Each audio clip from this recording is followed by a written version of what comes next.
After a long week of work, I finally arrived home and decided it's time to catch up on my backlog of videos. After all, it's around 1 a.m. and I have nothing else I can really do. Some time passes, and while watching all these other videos, I see one in particular that stands out. A recommended video with the title Fear and Hunger Hard Mode. Outlander S Ending. No Empty Scrolls. By Garen Oak. Huh. What the hell? What is this game? The thumbnail isn't much to go off of. It sounds pretty interesting though. But I think I'll skip it for now. It's late and I just want to watch some dumb shit. 3 a.m. rolls around, and this video will not leave my recommendations. So, I cave in and watch it. The beginning is quite enticing.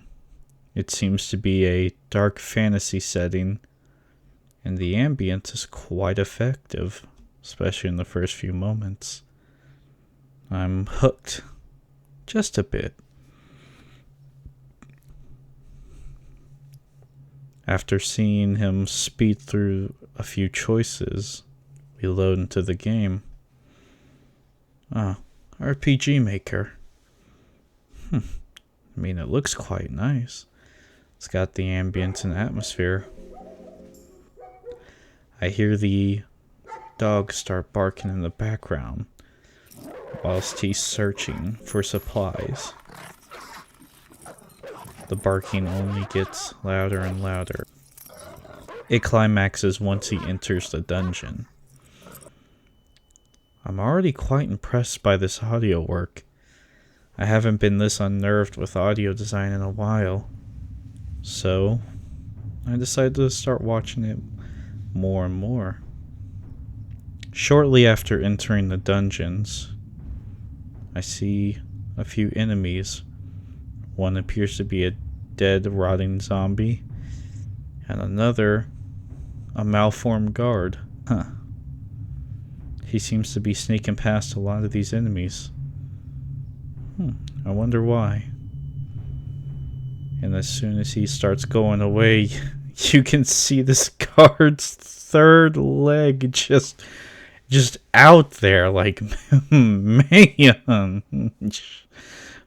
Oh my god, wow.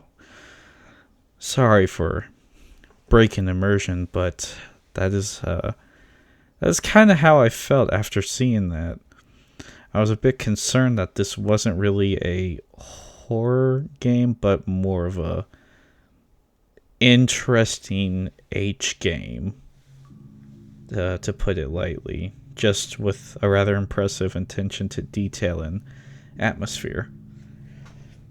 I was at a crossroads on whether or not I wanted to stop or continue watching.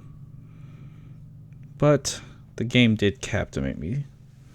So I decided, okay, I'll watch further. But if it devolves into H-game territory, I'll just take my leave. Fortunately for me, that would not be the case. Eventually, the minutes I spent watching the beginning turned into hours, and shortly after, the video came to its conclusion. After that, I was heavily invested and enthralled with this series. I started looking for anything and everything related to the game, but there was hardly anything for it.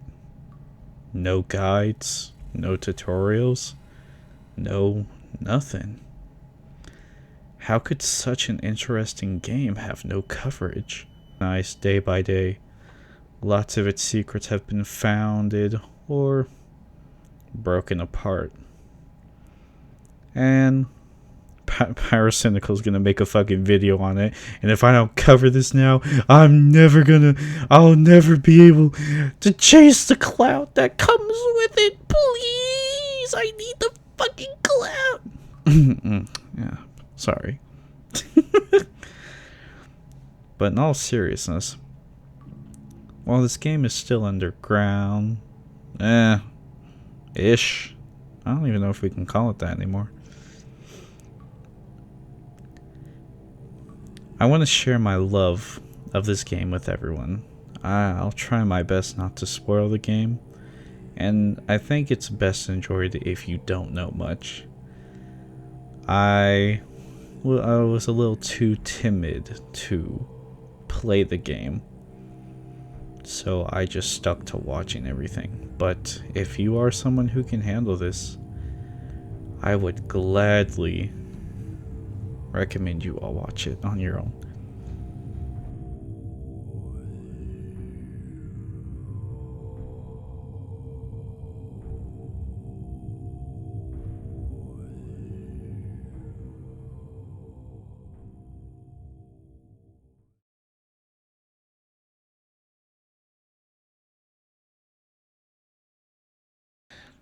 I'm sorry, y'all, but I lied to you. This isn't going to be some slow, analytical video about this game. Honestly, I don't really think I can add anything too new that the others haven't talked about. The content creator space for Fear and Hunger has definitely been expanding, and there's been a lot of interesting videos that have been coming out since the writing of this script. There's this one, it's about the psychological effect that the dungeon has, more specifically pertaining to the id, the ego, and the superego, which are all fascinating concepts that highly recommend y'all, peek a little into some Psych 101. But yeah, other than that, video's gonna derail, so yee. Gameplay. The gameplay in Fear and Hunger is quite simple. As in the first boss you'll fight is the menu.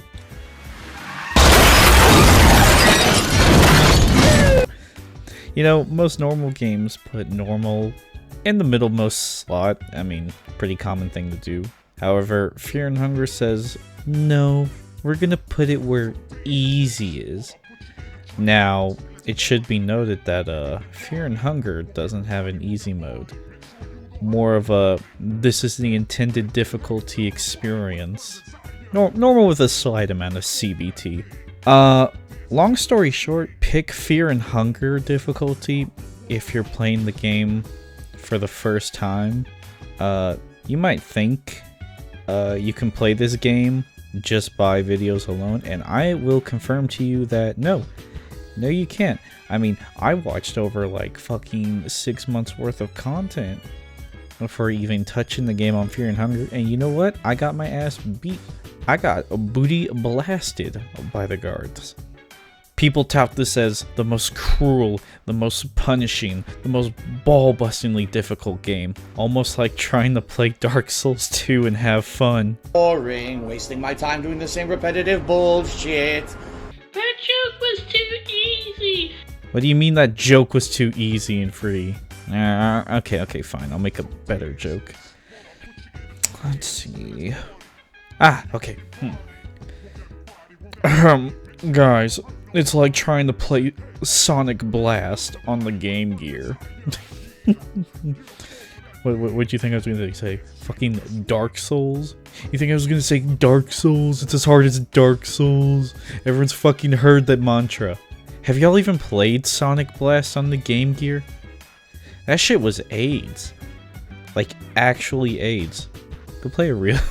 Go grow up, play a real game. JK, kid. After choosing your difficulty, the game gives you 4 characters to choose from. You got Kahara. Women love him. Men hate him. Guards love him.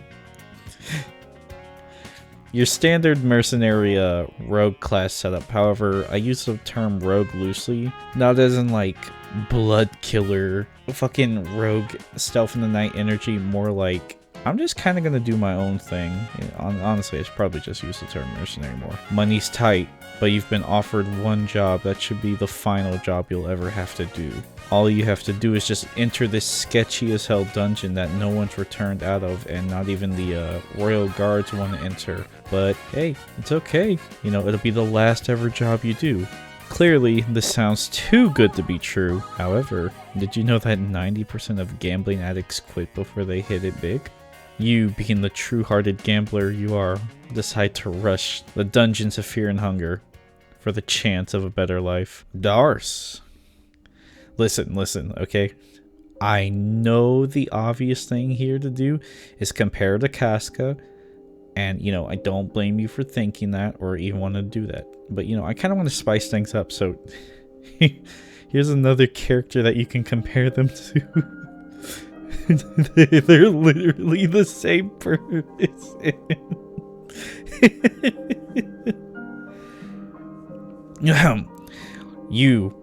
You're a part of the Knights of the Midnight fucking Berserk. I can't. You're a part of the Knights of the Midnight Sun with you and your captain and potential love interest, Lagarde.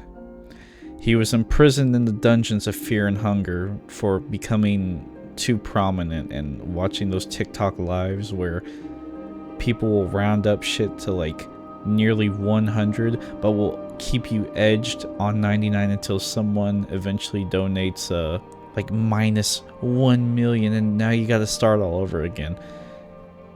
I can't believe people really watch those.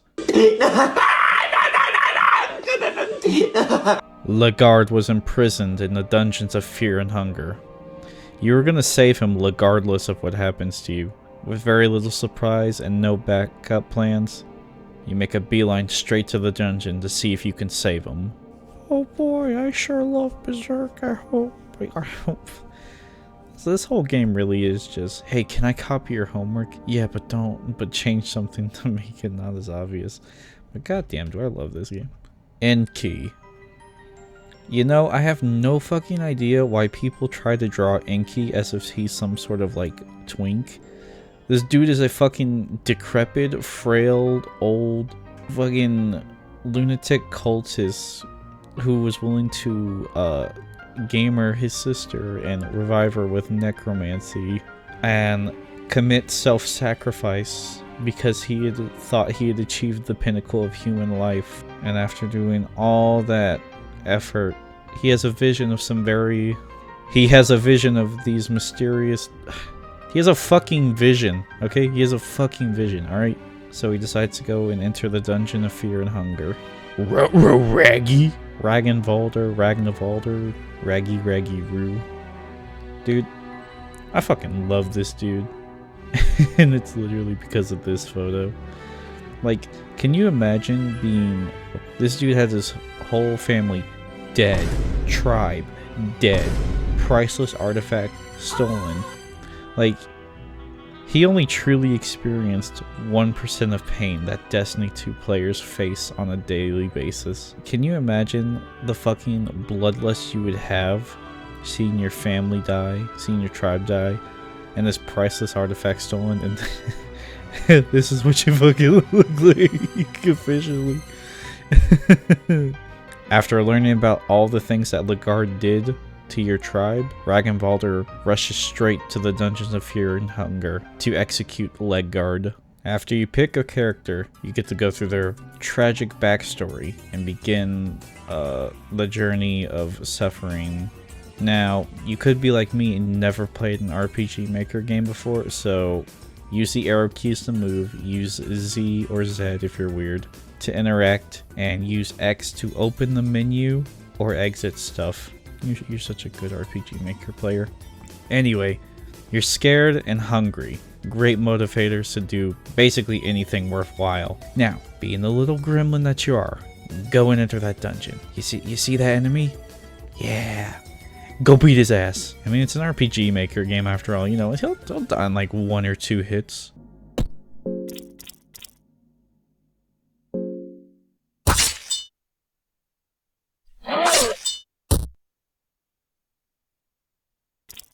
Oh no. Oh no. Now, to be completely real, I love the fact that this game takes this approach to combat. In my opinion, one of the biggest pain points of RPG balance is the turn economy. In a lot of games, early game is fairly balanced because you usually got one person against like 2 or 3 enemies on par, or sometimes it's just one-on-one. But once you get a fully stacked team, anything less than like 3 enemies, hell, even if they're like fodder enemies, they'll just like die instantly. If there's anything less than, you know, your total amount of team. And of course, I mean, the obvious way to fix this is, you know, buff up the numbers, buff up the enemy troops, blah blah blah blah blah. But I love this so much. Giving every limb a possible turn and trying to figure out the best way to take out a foe without dying or, you know, getting insta-killed is such a great way to not only feel helpless, but to balance out power later on. Especially since, I mean, most RPGs usually do the one person, one attack, but this, nah, you can get like just fucking executed from 2 limbs alone. That's not including enemies who have like way more limbs and are willing to attack with all of them. So yeah, kudos. I love the system. Okay, run 2. Now that we know the enemies are pretty scary, we're probably gonna just, you know, sneak around, wait a little bit before we take them on. But now that we're surviving more than 2 seconds, we gotta deal with the actual dungeon effects. Upon entering the dungeon, you'll be given a notice saying that an unnatural hunger is draining your strength, and you can feel your mind breaking. So, in Fear and Hunger, you have 3 bars to manage. Body, which is your health, essentially. Mind, which is your mana and sanity. Mana is used to cast spells of any kind, physical or magical. And sanity is the funny thing that Amnesia popularized back in 2010. Oh, you mean in Fear and Hunger. My bad. Sanity in this game is what prevents you from going crazy. Hunger. How hungry are you? Over time, your hunger and mind will slowly drain. It's not too bad at first, but the longer you stay in the dungeon, the more likely you are to run out of supplies, and the more dangerous it becomes. So it becomes a fight against the clock. Grab as many supplies as you can, grab and loot whatever you can, and try and get out as fast as you can. Staying in here will only get worse and worse as time goes on. Hunger has 5 stages. The lower you get, the harder it becomes to survive. At stage 1 hunger, your max health becomes 90 body instead of 100, and you deal 50% less damage. You reach this point when you go less than 80 hunger. Stage 2, your body total hit points is decreased to 80 instead of 100 or 90 at stage 1. This happens around the 79 to 59 percentile. Stage 3, max health has been decreased to 70 and your character damage has been decreased to 30% instead of 100 or 50% at stage 1. If you're not eating at this point, bro, you gotta eat. At stage 4, your body will decrease to a maximum of 50 instead of 100, and it will disable your legs, so you become Ricky Berwick. Turning on the PlayStation 5 for the first time. What the hell? This happens around the 40 to 20 percentile of hunger. At stage 5, which is at 95 to 100, it will disable the player's eyes, which will dim the screen a pitch black where you can barely see anything, and not eaten shortly after will cause starvation and your run will end. These status effects can take a while to remove after eating though. There are multiple stages of fear, but there are only 2 effects that happen. When you reach 50 mind, the protagonist learns the "this time I'm really gonna do it" skill. At 0 mind, you learn panophobia, the fear of everything. Now, what are phobias? Besides things I give to single mothers and homeless shelters, there are fears that affect your characters during a fight. If you encounter an enemy that triggers said fear, you're going to be 50% more likely to get hit by physical attacks.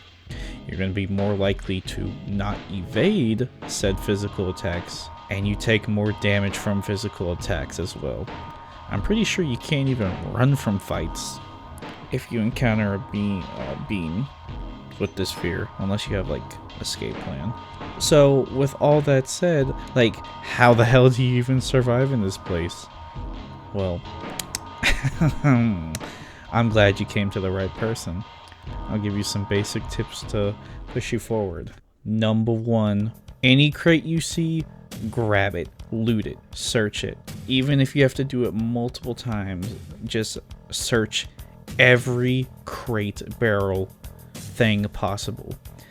There are many useful items in there. Some of these items can range from torches that'll provide light, food, which will obviously cure the hungry grind set you're always on in this place, armor and accessories. I mean, starvation like sucks, but I mean, we lost our arm earlier.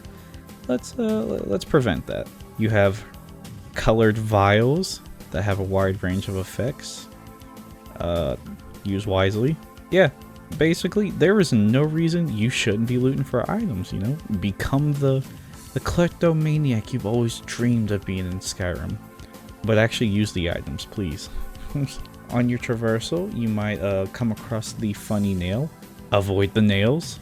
Once you've gotten better at navigating the dungeon and not succumbing to the big death, you'll start coming across these, you know, bigger chest weapons and armories. Now, go interact with them. They'll help you survive. Whoa, whoa, whoa, whoa, whoa, whoa, whoa.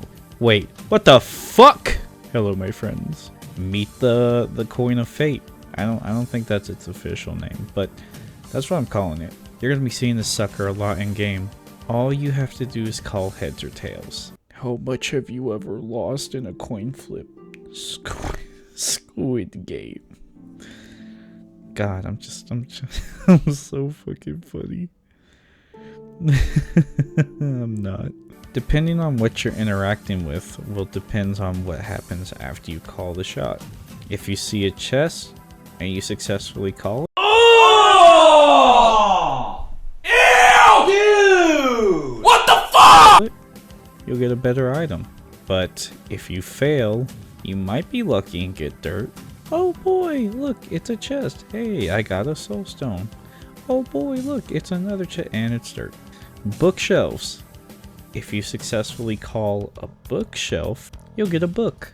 Now, whether or not the book will help you is a whole different thing, but if you fail, you just get jack shit.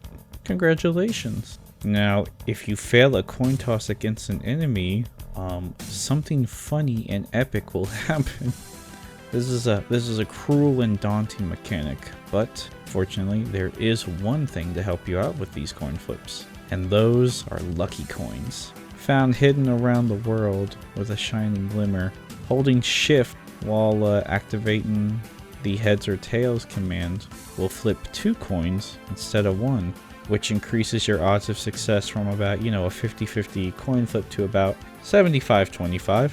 Do keep in mind, it is not guaranteed to succeed, but it can greatly increase your odds of survival. Maybe there's an item you desperately need from a chest or a bookshelf. Those would probably be the best times to call it. But you can't just be using these coins all willy-nilly, especially against certain enemies who would love to get their hands on you with their coin flip attacks. On the plus side, there is an off chance if you use a coin, you can land on either both heads or both tails. Which, if you call, let's say, heads and you get 2 heads on a bookshelf, you might get a super rare item instead of just, you know, a normal book. But if you just entirely miss it, only thing you get is the urge to restart your run because you lost your lucky coin. It's a brutal mechanic, but one that is very, very fitting for a game like this. It still gives you agency in your choice, but still leaves luck up to the side. It's like you're fighting against the gods as you're trying to play the game. Now that I've talked to death about some of these mechanics, let's put them to the test. Step 1, pick Kahara. Step 2, loot all the boxes in the beginning. Step 3, take the side door since you're a baller, despite being on fear and hunger difficulty. Step 4, fight this motherfucking ball sack. Just because I suck ass at dodging. Step 5, fumble the fight. Step 6, get worms. Step 7, accept death and consider moving on to greener pastures. Oh wow, what a horrible thought.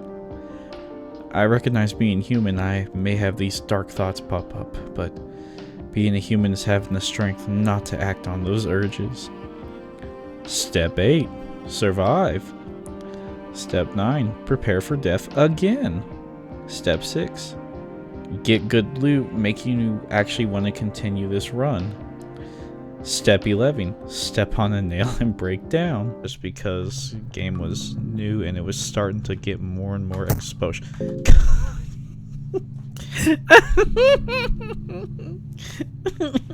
I'm not fucking doing that. Nope. Hell no. Fuck you. Act like I'm gonna fucking... No.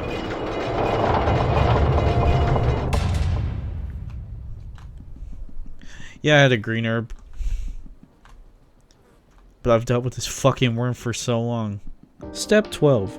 Go for a fucking hour and a half without any goddamn worm juice and just devour all your food because it's funny to do that.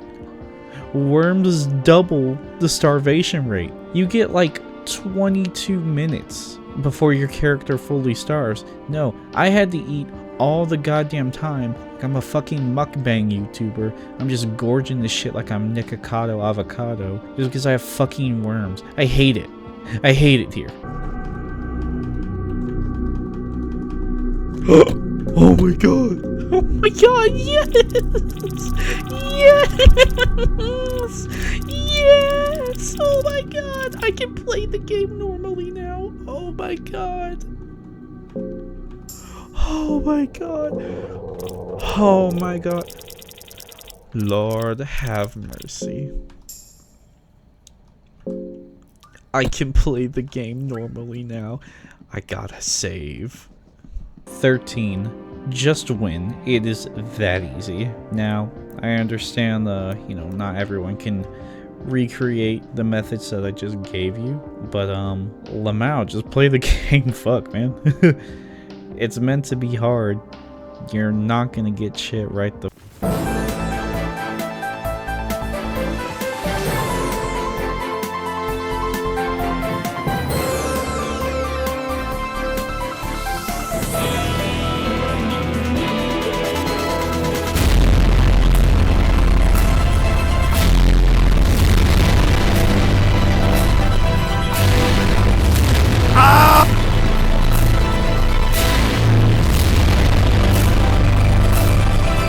first time. I strongly suggest, just go play it. It's a fun game. I would recommend not doing like the, easy mode mods or that give you like 99 books of enlightenment or 99 empty scrolls, because I feel like that destroys any sort of challenge or fun you could have with this. Just go in, and if you're struggling, watch a guide. Or if it's too much for you because, you're not like a difficult game person, you got 47 kids, and you only get like 5 minutes of playtime, then that's fair. Watch some guides or watch some other YouTubers play it. But seriously, play this game.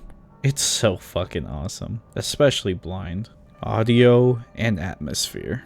Now, I'm no expert when it comes to music. I couldn't tell you what the fuck, an alto was, or prosciutto. Ain't that a food? But what I can tell you is the game's ambience and audio design is so fucking good. It is some of the most unnerving audio I've had the pleasure or mispleasure of listening to. The dogs at the beginning of the game just absolutely destroying my eardrums.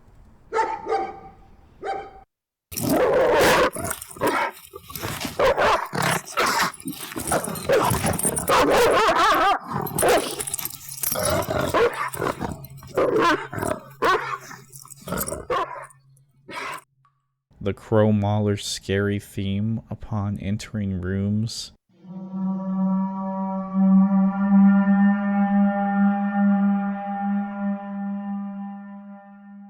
The oppressive atmosphere of present Mahavri's dungeons.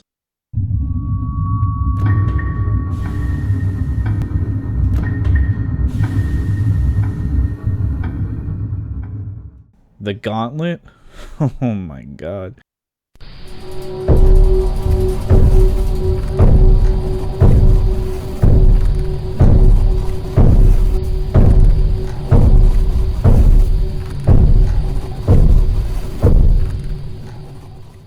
This game has a really unnatural way of unnerving you with its audio, especially with some of the later tracks. I highly recommend earphones, headphones, noise cancelling. Load this game up, play. It is just beautiful. Sorry I can't go too far in depth, but there's other videos that do that. Just know, beautiful sound design. The adult nature of the game and censorship. Oh boy, we're talking about a topic that I don't think a lot of people have talked about, but they've glanced upon it. All seriousness aside, there is a huge elephant in the room when it comes to this game, and the thing is, the game is rated adult only. So if you're one of the few countries that, you know, have banned adult-only games, or it's just extremely hard for you to get on Steam, I would tell you to go to Orange/Muro, Haverman, go to their itch.io and show receipts that you bought the game, and hopefully he'll send you a code, is what I would say, but it seems like he hasn't been doing this for like the past 100 days. I don't know. I know a lot of people are still asking for codes in the itch.io section for Steam codes. I don't know if he has a plan for that, especially with increased demand. So if you're like people who live in Germany or any place where adult only games are banned, or you have like a hard time buying them, please be wary of buying the game if you're looking for a Steam copy. Now, for the adult content, there are a lot of themes in this game. And normally,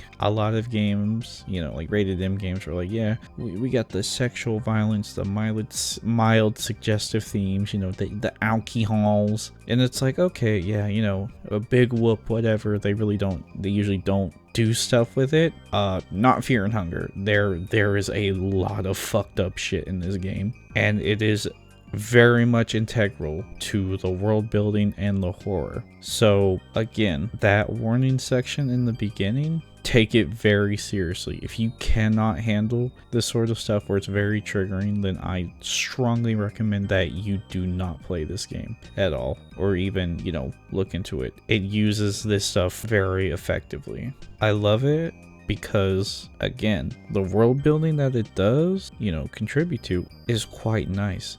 It's very fucked up, and I gotta say, I love the fucked up tone of this game, and I think it's one of its more standout qualities because of it. Very rarely do you see games actually opting to use sexual horror this openly. The only games I can think of that aren't in the vein of, you know, like H-game territory are the Outlast series, with, you know, notable naked dudes running around, threatening to do not so funny stuff to you. Lisa the Painful and Haunting Ground, a forgotten Capcom horror game gem. But Fear and Hunger is willing to go a step further. It's willing to show cock. It's willing to show sex. It is willing to show sexual assault. All of this is used to build up the world and set the dark fantasy tone of the game, which takes place around the 1500s. It's used quite tactfully and enhances the horror. It's also what sets the game apart from its contemporaries. If you refuse to play the game because of this, I understand. I don't know if I could recommend it. I don't know if I could recommend censor mods as a way for you to still possibly experience the game without having to deal with the themes of the game. I think it would still just be better if you didn't engage with it at all. When I started writing the rough draft for this video, the only mod that was available was No Commentaries Pinecone Pig censor mod, which basically censored anything phallic, offensive, erotic, whatever with, you know, the Pinecone Pig item. Now, it's important to remember that this was made during the sudden growth of the game in the United States. Certain YouTubers weren't going to play the game because they couldn't stream it without fear of getting banned, or not want to, you know, go through the work of censoring everything in editing. At this point in time, guides were just starting to become more readily available. If guides were just starting to pop up, do you think fully functioning censor mods were immediately ready? I bring all this up because the Pinecone Pig censor mod just sucks. It fucking sucks. I mean, one, you could do the whole censorship argument, blah blah blah blah blah. I'll talk about that in a bit, but the censorship with the Pinecone Pig mod removed a lot of set pieces and textures that not only ruined the fucked upness and the immersion of the game, but it replaced like some vital textures with the Pinecone Pig. Sure, you know, you can argue whether or not the stinger is necessary in the game. I personally do agree that this sort of stuff is, you know, it was a part of the game's original vision. I think it should stay, but I understand, you know, why you would want to censor an adult game, especially on platforms that don't allow adult content. I can at least understand that, but there are certain things in the game that were just completely botched with this pig thing because I was the only mod at the time that was readily available. Take this statue in the depths. Now, there are 3 statues in the world that you can pray to increase your affinity with the gods. This one in the depths is the Sylvian statue. You would know this because it's in the shape of an erect penis with a vagina at the base. And knowing that Sylvian is the goddess of love and creation, you would be able to deduce that, yeah, this is Sylvian. However, this mod, this whole texture is just a Pinecone Pig. It's just jarring. It ruins immersion, and if this is your first time playing the game normally, how are you supposed to really know or experience what was there? You just see this fucking pig. You can't even make the argument of, oh, if I can't see it, my imagination will make it scarier. No, that doesn't work because the pig is so off-putting and jarring that it ruins like any imagination. What are you gonna imagine? There's a clear object in front of you. You don't have to imagine. I don't mean to shit on No Commentary for this mod's existence. I just think it's an example of poor censorship and how it hurts, you know, the game's vision. Fortunately, I do have good news though. More well-developed censor mods have since come out and censor the game a bit better without completely removing certain assets. The one I would personally and strongly recommend if you're gonna do any sort of, you know, streaming blah blah blah or whatever is a Dark Raccoon's Minimalist Censor mod. It retains, you know, the shapes of objects and still shows what happens without completely removing the texture. It still censors it and it maintains the feel of the game. I highly recommend it. I know there are some that, you know, disable like sound effects or whatever. I'll probably link the original one just to make it easier, but I think this is a great compromise if you're gonna do any sort of, you know, like streaming or whatever. If you're not, I recommend playing the game without these censors. No Commentary himself also made an updated mod that more or less, is it Mosaic censor? Or it's probably just a blur censor. Either way it goes, it properly censors the enemies without fully removing the assets. However, on a closer look, it does appear that some assets kind of get censored, but not as heavily censored as the Pinecone Pig. I believe Frappello94 has a censor mod that's going to come out, but he's working on a massive bug fix mod, and I believe he'll have that censor mod as a part of it, or I think he does have a censor mod. I don't know. Could I look and check? Maybe. Will I? No.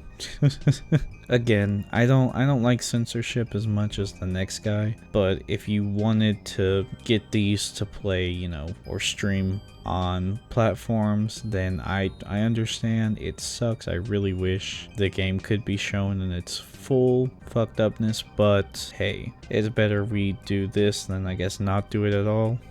I don't know if I'm gonna censor anything. I have literally I have 1 subscriber at the time of writing this, so I hope I'm not coming off like the RE4 remake people who refuse to buy the game because no panty shots on Ashley, no buy, you know. I just want people to experience the horror and fear the way it was intended by the developer. You know, it's kind of like watching Berserk. It's kind of like watching Berserk without all the suffering that Guts goes through. It loses a lot of its meaning and the message isn't as impactful. You know, honestly, better yet, just switch the main character themes of Guts and Naruto and like just notice the tonal whiplash. Speaking of off-topic things, there's one more thing I want to talk about that's on my mind, and that is the popularity of the game. Now, the game has been quite low on radars for quite a while, unless you were in Russia. Then it was quite popular for a while. It's becoming more and more popular as time progresses. I mean, like, the biggest videos is like Super Eye Patch Wolf's video about it. I'm afraid of the game becoming super mainstream. Like, on one hand, I'm really happy seeing the game explode in popularity, and it would be hypocritical of me to act like I wasn't introduced to the game because of the increased attention. But at the same time, I'm afraid of the game losing itself and its identity because of said increased attention. Daddy, chill. What the hell is even that? Or the more likely option, the community becomes unbearable and ruins an amazing game just because a fucking toxic community does that. It just drives out all the people who originally loved it for what it was, and it just becomes a shell of its former self. I have seen this happen way too many times, and it has happened to many of my favorite games. I mean, at least the game is adult only, so hopefully that weeds out a lot of problematic people. I mean, only time will tell, man. Only time will tell. Fear and Hunger 2 Termina has gathered some negative attention because it deviated from the darker feel of Fear and Hunger 1. The game, while still retaining its dark elements, isn't as depressing or hellish as Fear and Hunger 1. Miro himself had a changing mindset when creating Fear and Hunger 2 Termina compared to the original Fear and Hunger. And not to mention, Miro himself said that the dungeons of Fear and Hunger are supposed to be the worst the world has to offer. And there's a lot of cut content in the game that does suggest Fear and Hunger 2 was to go more so down the first game's tone than what it's become now. How do I feel about it, personally? I guess we'll find out in the next episode when I talk about Fear and Hunger 2. I love copping out. I love copping out. In conclusion, I just love this game. It truly is something special, and I wanted to share it with people, you know. I wanted to share this video with people who love this game, and for those who are possibly interested in it. We're a strong community. Our crowning achievement is the 48-second anal grape speedrun percent. Thank you for that. I forgot who did that. Fun fact, it took me 10 minutes to get that. I just kind of wanted to make a dumbass video, one that I'd watch whenever I wanted to. So yeah, thanks for watching. Hope to see you all in the next video. Ciao ciao. Ciao.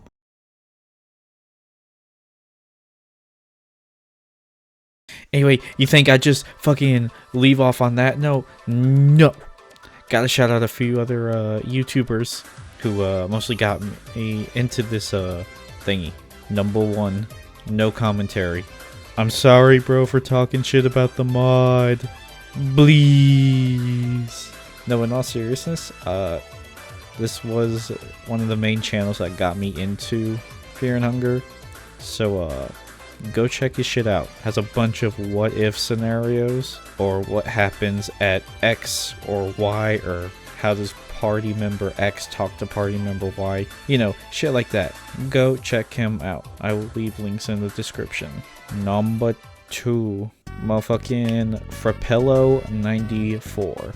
Dude was a small itsy bitsy YouTuber when he was starting to make Fear and Hunger content on like the 1K, 2K sub areas, and now he's like, I think nearly 15K. Like, dude's gone up. But he is an Italian Fear and Hunger streamer, challenge run, guide maker, just all the above.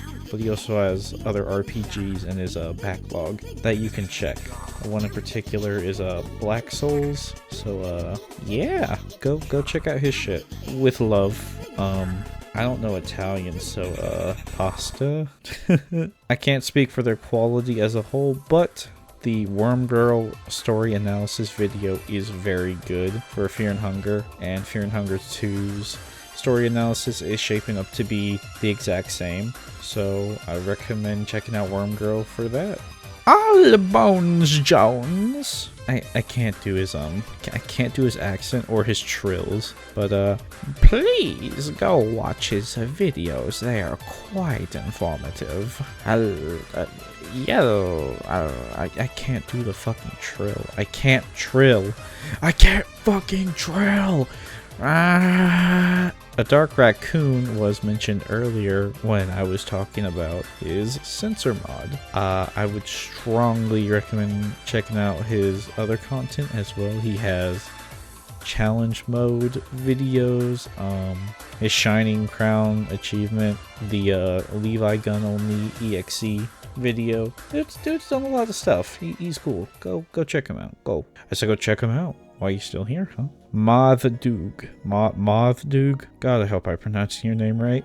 But yeah, this dude is where I got a lot of the info about Miro talking about his own world and expanding upon it, as well as other questions that people have asked Miro about Fear and Hunger. I'm not going to spoil any more of them. Go check out his videos about them. They're very informative and very well worth the watch. They are well worth the watch. Of course, I really should have put this dude number 1, but I didn't. But Garen Oak, however you pronounce it. Okay, so no commentary was like the hook or the line and the sinker, but like the initial draw was from this dude's video, which, you know, I made a special little segment for in the beginning, so I guess that counts as shouting him out first. Either way it goes, check out the dude's videos. He has no commentary, not the channel.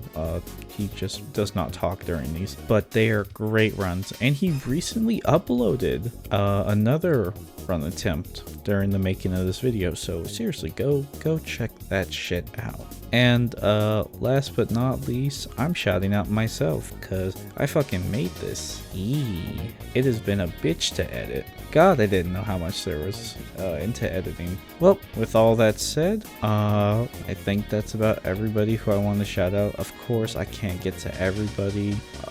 There's so many more people making content when it comes to this. It's quite insane.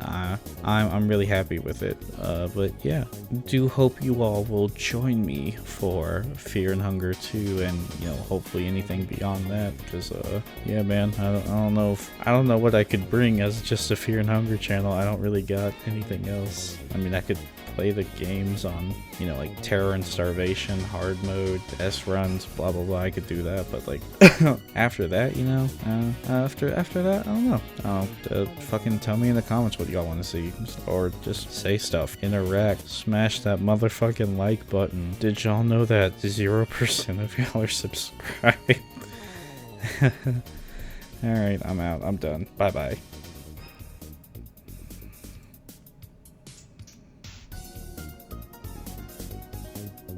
No, don't fucking stream. No, I hate OBS. I hate OBS. I fucking hate OBS.